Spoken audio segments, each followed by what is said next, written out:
Hello, adventurers. It's been 6 weeks since my last confession, so I thought I'd do a Q&A and do my part of the 3x3 challenge. What's a 3x3 challenge? Well, some YouTube people do all sorts of little fun challenges, and the 3x3 just happens to be the one that's been going around. MX Tex, a motovlogging guy from near Brisbane, asked me to do it. It's a bit of a cross promotion, and yeah, just a bit of fun. And you tell people 3 things that they may not have known about you, and then you nominate 3 other people. I can't think of 3 things that people might find interesting about me, so I'm going to do one, and I'm going to nominate one person. So I'm just changing it to the 1x1 challenge. Not that it's a challenge. I don't know who comes up with these naming conventions. Yeah, so for a Q&A, I'm just going to answer some of the questions that commonly come up on my YouTube comments section. First one, most popular lately, has been the noise cancelling headset that I put in my helmet. How's it going? And how does it work? I'll just play a couple of clips here because I've recorded a few things months ago, and it will answer all of your questions. Hey adventurers. Well, I've been running my my noise cancelling headphones for a few months now, and it's pretty good. I've actually now developed a bit of a crackle in the left ear. I think there's a slightly loose...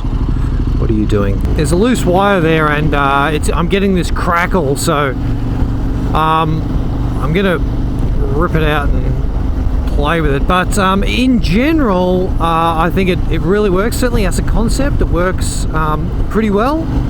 It certainly doesn't completely block the noise. I've said that before. I think I've got that footage here. Yeah, no, it's something I'm going to work on if I can find something with a smaller circuit board, because the big circuit board in this helmet is ridiculous. My foam padding doesn't quite click in properly because there's, everything's sort of pushed out, and yeah, I want to fix that. So I'll look for one with a smaller, or if anyone else has found a brand with a much smaller circuit board that you could tuck away inside a helmet, please let me know.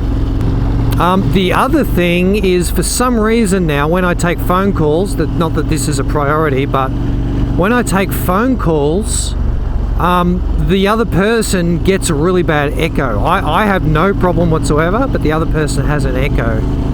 And that didn't used to happen with the normal Cena headset. Might be because it's plugged into the external microphone, and I don't know how it's happening, but it is happening. So yeah, I have to solve that somehow as well. Yeah, so as you can see, it's not in my helmet at the moment, but it's definitely something I'll follow on with. I'll continue. Hopefully I will improve, unless a manufacturer comes out with a legitimate system. So one of the other things, I did a break. My KTM rear slave cylinder was leaking, and I showed how to pull it apart and put it back together, and I talked about that I should one day put a seal kit in it. Just thought I'd let people know that it hasn't leaked since. So just cleaning the crap out of it and putting it back together, it hasn't leaked. So I've been happy with that. I haven't done a seal kit yet. I will one day though.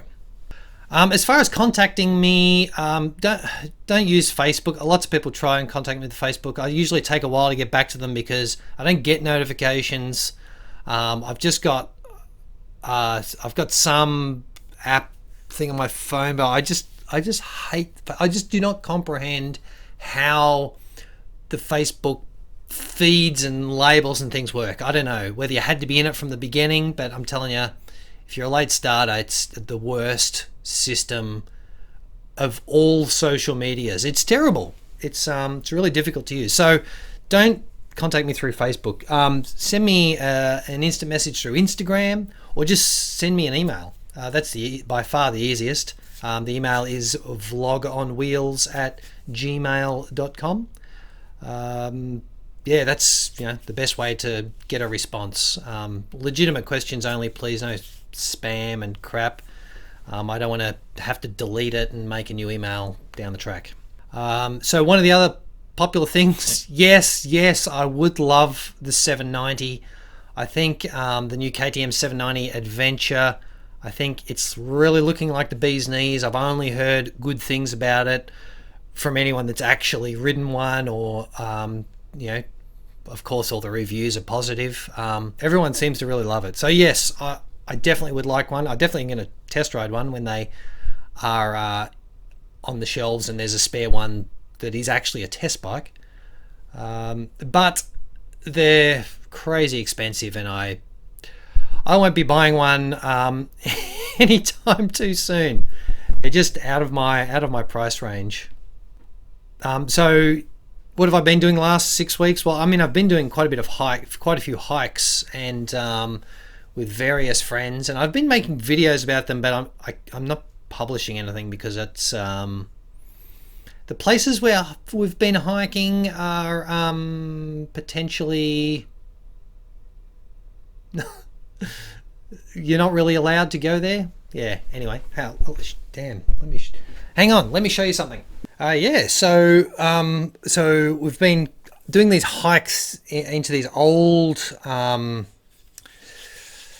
areas. Let's just say that. And this is one of the things that I found that I thought was pretty cool. So this is the syrup of hypophosphites, fellows. So this is a mid 1800s or a late 1800s jar, an old elixir, a cure all, and snake oil, right?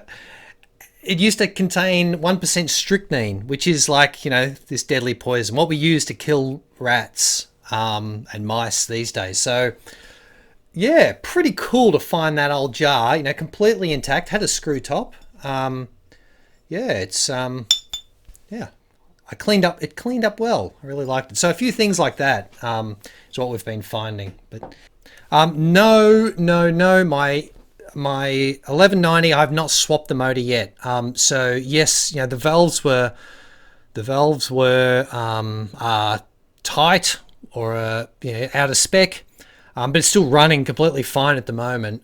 So the poor weather's coming at the moment, and I'm gonna probably have some time off the bike, so I'll do the motor swap, spend a bit of time in the garage, and get that done probably in the next month, I'd say. So I'll definitely be making some videos about that. So if you like watching workshop type videos, there'll be plenty coming. And the other really common question I get is what apps do I use to navigate when we go on these adventure rides? So primarily I use Google Maps.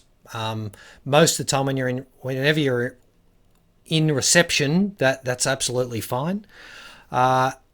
I also use paper maps, as I've discussed on many of my trips. Certainly do most of my route planning with paper maps. They have lots of good information on them. And I also use Earthmate. So when I got my InReach, this is the DeLorme InReach, which is now the Garmin InReach. When I got this, it comes with an app called Earthmate. And in Australia, the maps are rubbish. Geez, I wish they'd update them, or give us decent ones. But they've got the direction, they've got the general contours. You can make your way to wherever you're trying to get to with that app, and certainly hasn't got me lost. So the Earthmate app the Earthmate app sort of has a map like this, and you can zoom in, and it's got it's just a sort of a basic map. It's at Menindee Lake, so that's their main roads there. But it's okay. It's just not brilliant. So yeah, that's really it. Google Maps, paper maps, and Earthmate app. Usually someone else has got a better app than me, and we never get lost as a team. You're always with a team, right? Don't go riding by yourself. Okay, so let's do this 1x1 challenge. So what's something that is interesting but most people don't know about me? I'm actually really a boring person, so there's not much. But back in the 90s, I wanted to be a pilot.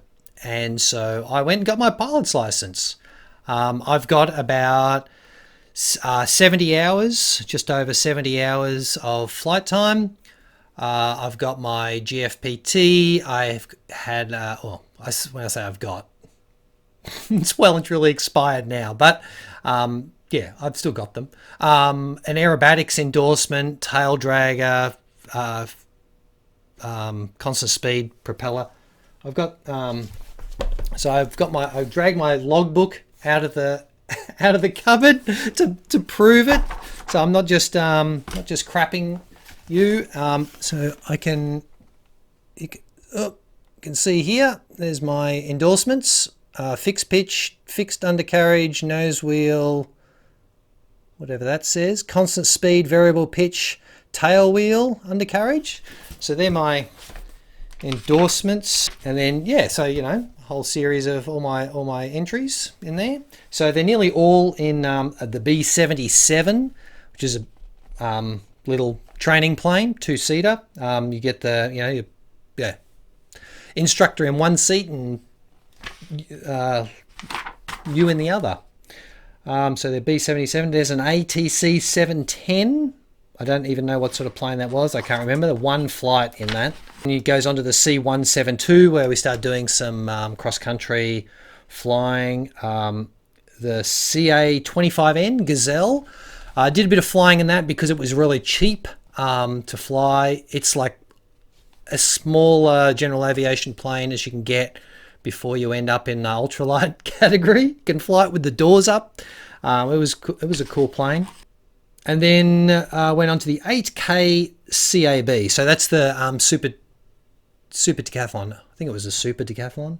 Yeah, where I did loops, rolls, ailerons. There you go.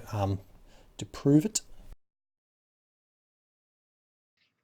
Oh yeah, and then what have I got there? I've got 67.3 hours plus those couple 67, 68, 69, 70, about just over 70 hours of flying. And that was my last entry, November 30th, 1997.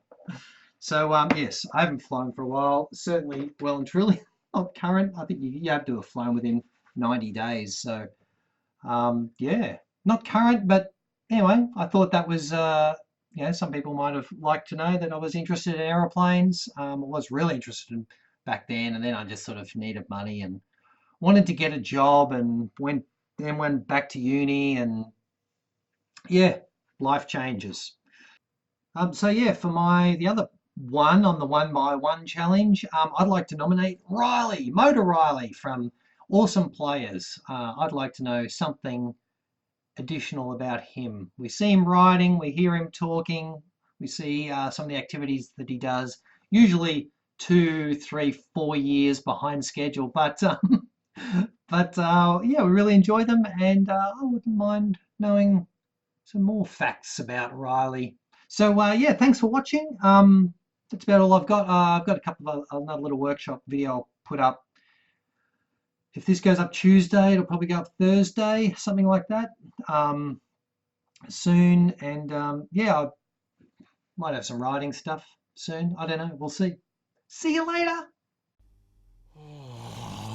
What was that? What a nail-biting adventure that was. Oh. How do you come up with this stuff? I don't know. I just wing it. But I'll tell you what, if you enjoyed that and you like more winging, You enjoy winging? go across to the Super Adventure Show. Because we wing it all the time. That's right. Everything's winged. Small wings, big wings, we've got them all. So come on down. Get your free set of steak knives at the end. Oh, whoa, I can't afford that. All right. We don't Sorry, get... scrap that. See you there. Bye, Bye. adventurers.